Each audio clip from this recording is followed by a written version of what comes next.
Assalamualaikum warahmatullahi wabarakatuh. Sebelumnya di sini saya akan melaporkan materi mengenai akuntansi, transaksi, dana zakat, dan dana kebajikan. Eh, Sebelumnya perkenalkan, saya Diah Revalia dengan akhiran NIM 2030 dari Dirjen Administrasi Keuangan. Materi ini eh, saya paparkan untuk memenuhi tugas UAS mata kuliah perbankan syariah.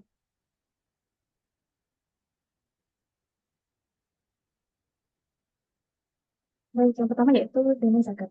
Zakat merupakan sebagian harta yang wajib dikeluarkan oleh wajib zakat diserahkan kepada penerima zakat. Pembayaran zakat dilakukan apabila nisab dan halnya terpenuhi dari harta yang memenuhi kriteria wajib zakat dalam PSAK 101 paragraf 71.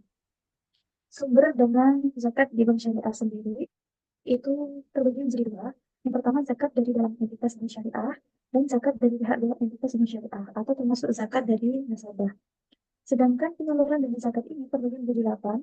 Yang pertama yaitu fakir, yang kedua miskin, ketiga pihak yang mengurus zakat atau amil, keempat golongan mu'alaf, yang kelima orang yang belum merdeka atau rigot, yang keenam orang yang berhutang atau bermin, yang ketujuh orang yang berjuang di jalan Allah atau fisabilillah, dan yang terakhir orang yang melakukan perjalanan atau ibnu sabil. Next. Nah, di sini ada contoh soal akuntansi dana zakat. Pada pelaporan keuangan tahun 2022, saldo dari dana zakat syariah dulu adalah sebesar 15 juta rupiah. Nah, berikut adalah transaksi yang terkait dengan dana zakat pada GSP selama tahun 2023. Yang pertama, pada tanggal 15 Januari, diterima zakat dari bulat C sebesar 3 juta rupiah secara tunai. Lalu tanggal 13 Maret, diterima zakat dari Barbara secara tunai juga sebesar 12 juta rupiah. Tanggal 17 Maret, disalurkan tunai dana zakat kepada masyarakat miskin 12 juta rupiah. Tanggal 1 April, diterima zakat perniagaan dan syariah. Dan tanggal 2 Mei, diterima via rekening zakat dari Bu Erni sebesar 10 juta rupiah. Tanggal 7 Mei, disalurkan dana zakat kepada Ustadz yang berdakwah di pedalaman Pulau Kalimantan sebesar 10.500.000. Lalu tanggal 16 Agustus, diterima dana zakat penghasilan dari Bu Dias, nasabah Biro 20 juta rupiah via rekening nasabah. Tanggal 25 September, penyaluran dana zakat tunai kepada masyarakat miskin sebesar 65 juta rupiah. 30 November, penyaluran dana zakat tunai kepada mu'alaf sebesar 2 juta rupiah. 15 Desember, menyalurkan dana zakat tunai kepada ibu sabil sebesar 500 juta rupiah. Serta terakhir tanggal 27 Desember, ditransfer honor amil sebesar 500.000 ke tabungan Bapak Isbak, petugas penyaluran bantuan dan basis. Next. Nah, di sini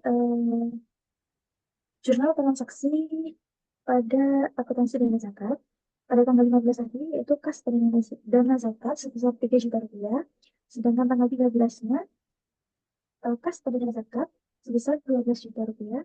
Tanggal 17 dana zakat kepada kas dikarenakan tanggal 17 itu menyalurkan zakat kepada masyarakat.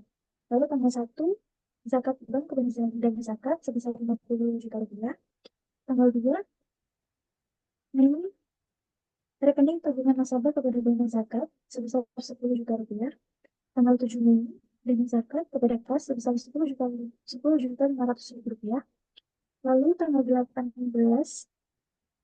rekening giro nasabah kepada dana zakat sebesar 20 juta rupiah. Tanggal 25 dana zakat kepada kas sebesar 65 juta rupiah. Lalu tanggal 30 dana zakat kepada kas sebesar 2 juta rupiah. Lalu tanggal 15 Desember dana zakat kepada kas 500.000 rupiah. Lalu yang terakhir 500 maaf tanggal 15 Desember dana zakat kepada rekening tabungan Bapak Abdi sebesar 500 juta rupiah, 500.000 rupiah. Next. Nah, Bank Syariah peduli laporan sumber dan penanggung zakat periode 1 Januari sampai dengan 31 Desember 20x2 dan 20x1. Di sini keterangannya sumber dana zakat itu ada dua, yaitu zakat dari bank pada tahun 2022 yaitu 50 juta rupiah, sedangkan pada 2023 35 juta rupiah. Lalu dari zakat pihak luar bank tahun 2022 itu sebesar 45 juta rupiah, 2023 sebesar 45 juta rupiah. Lalu total sumber dana yang diberikan pada sumber dana itu sebesar 95 juta rupiah pada tahun 2022 dan 80 juta rupiah pada 2023. Lalu pengguna dana zakat pada fakir 0 pada 2 tahun yang sama. Lalu miskin 77 juta rupiah pada tahun 2022 dan 48 juta rupiah pada 2023. Lalu ambil 500.000 pada tahun 2022 dan 500.000 juga pada tahun 2023. Lalu mu'alaf dibagikan 2 juta pada tahun 2022 dan 4 juta pada tahun 2023. Lalu untuk gorim di tahun 2022 dan 2023 itu 0. Terus selanjutnya record ini pada tahun 2022 sebesar 10.500.000 dan tahun 2023 sebesar 1.500.000. Lalu visa digelar.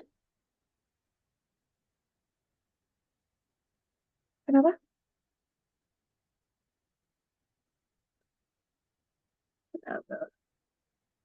Kita lanjut ya.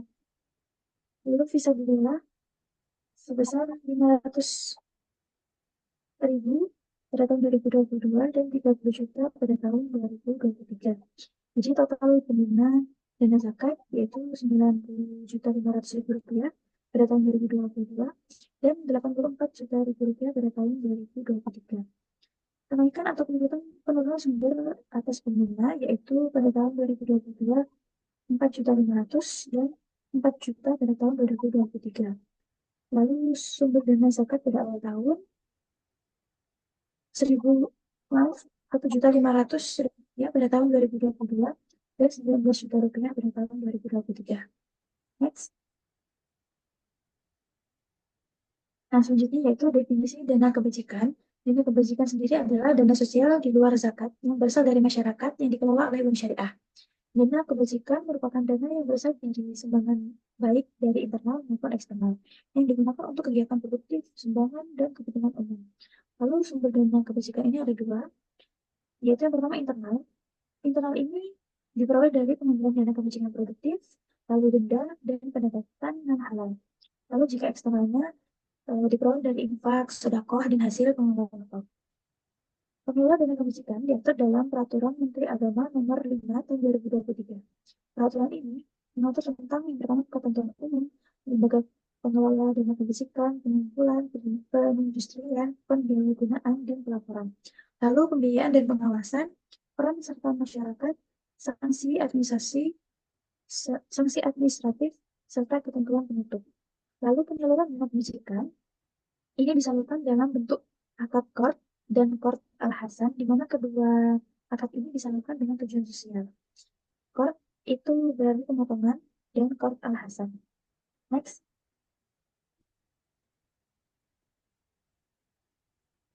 Nah, di sini ada contoh soal akuntansi dana kebajikan di sebelah kiri, lalu di sebelah kanannya jurnal atas transaksinya, di mana pada tanggal 5 Januari itu kas dalam dana kebajikan dikarenakan diterima infak dari Bapak Adnan Anda secara tunai sebesar 2 juta rupiah.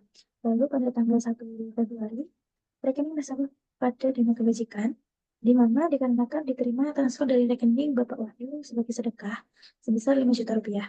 Lalu pada tanggal 7 Maret, rekening nasabah pada dana kebajikan dikarenakan diterima transfer rekening pada Bapak Rudi sebagai denda atas keterlambatan pembayaran cicilan sebesar 100.000 rupiah. Lalu pada tanggal 13 April, rekening nasabah pada dana kebajikan, di mana dikarenakan diterima transfer dari PT Antariksa sebagai sumbangan sebesar 10 juta rupiah. Lalu pada tanggal 30 April, giro pada bank lain kepada dana kebajikan, di mana diterima bunga dari rekening giro di Jas M Bank sebesar 250.000. Lalu pada tanggal 15 Mei, dana kebajikan pada kas, di mana disalurkan dana kebajikan sebagai sumbangan kepada PT Asuhan, Panti Asuhan YPM secara tunai sebesar 10 juta rupiah.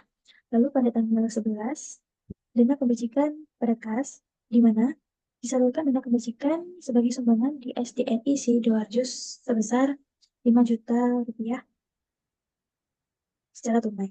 Lalu pada tanggal 12, dana kebajikan pada kas, di mana disalurkan secara tunai dana kebajikan untuk pinjaman Kordul Hasan pisang atas kehendak merintis usahanya pisang goreng sebesar 100.000 rupiah. Lalu pada tanggal 8, kas pada dana kebajikan, di mana diterima tunai pengembalian dana Kordul Hasan tahap 1 oleh Mbah Mujir sebesar 50.000 rupiah.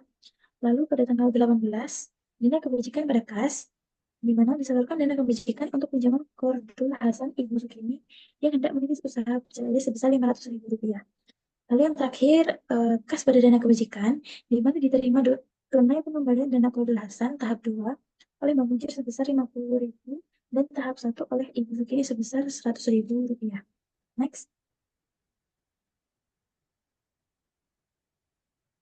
Nah, jadi laporan sumber dan penggunaan dana kebajikan periode 1 Januari sampai 31 Desember pada 2022 dan 2023, yaitu yang pertama sumber dana kebajikan. Infak dan sedekah dengan total pada tahun 2022 yaitu 7 juta rupiah dan pada tahun 2023 5 juta rupiah. Lalu dendanya 100.000 pada tahun 2022 dan 3 juta pada 2023. Lalu untuk sumbangan atau hibah 10 juta rupiah pada tahun 2022 dan 8 juta pada tahun 2023. Lalu pendapatan non halal diperoleh 250.000 pada tahun 2022 dan 2 juta pada tahun 2023. Lalu total sumber dana yang dihasilkan pada tahun 2022 yaitu 17.350.000 rupiah dan 18 juta rupiah pada tahun 2023. Lalu untuk yang kedua penggunaan dana kebajikan untuk pinjaman Kordul Hasan itu sebesar 400.000 pada tahun 2022 dan 22 juta rupiah pada tahun 2023. Lalu untuk sumbangannya sebesar 15 juta rupiah pada tahun 2022 dan 12 juta pada tahun 2023. Lalu total pengguna dari dana kebajikan yaitu 15.400.000 untuk 2022 dan 14 juta untuk 2023. Kenaikan atau penurunan sumber atas pengguna pada tahun 2022 sebesar 1.950.000 rupiah dan 4 juta rupiah pada tahun 2023. Lalu sumber dana kebajikan pada awal tahun yaitu 10 juta rupiah pada tahun 2022 dan 6 juta pada tahun 2023. Dan yang terakhir sumber kebajikan dana pada akhir tahun yaitu 11.950.000 rupiah pada tahun 2022 dan 10 juta rupiah pada tahun 2023. Next. Nah, mungkin sekian yang dapat saya paparkan pada materi kali ini. Kurang lebihnya mohon maaf. Terima kasih. Wassalamualaikum warahmatullahi wabarakatuh.